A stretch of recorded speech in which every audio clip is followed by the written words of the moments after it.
சிவாலயங்களுக்கு நீங்க போனீங்க அப்டின்னா, உங்களுக்கு அந்த சிவன் கோயிலுக்கு போனா, முழு பலனும் உங்களுக்கு வேணும் அப்டின்னா, கண்டிப்பா அங்க இருக்கக்கூடிய சண்டிகேஸ்வரர் வந்து நம்ம வணங்காம வரக்கூடாது. 1.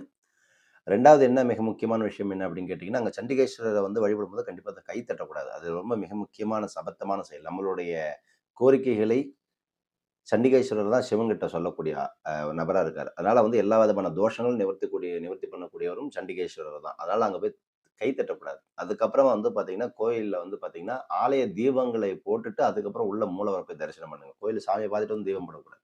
தீபம் போட்டுட்டு அதுக்கப்புறம் வந்து சாமிய போய் பாருங்க. அதே மாரி பிரதோஷ காலத்துல வந்து சிவனை வழிபடுவதெல்லாம் நமக்கு மிகப்பெரிய ஒரு மாற்றத்தை, வெற்றியை குடுக்கும். நமக்கு வந்து பிரச்சனையே தீரல, எனக்கு வந்து என்ன பண்ணாலும் பிரச்சனை தீரல அப்டின்னா, 9 திங்கட்கிழமை இல்ல 6 திங்கட்கிழமை சோமவாரம் 6 என்று சொல்லப்படக்கூடிய சோமன் திங்கட்கிழமை வந்து பார்த்தீங்கன்னா, சிவனுக்கு வந்து பார்த்தீங்கன்னா, பால் அபிஷேகம், காரம் பசும்பால் அபிஷேகம் பண்ணி தொடர்ந்து வழிபட்டு வாங்க. எப்படிப்பட்ட பிரச்சனையும் தீரும்.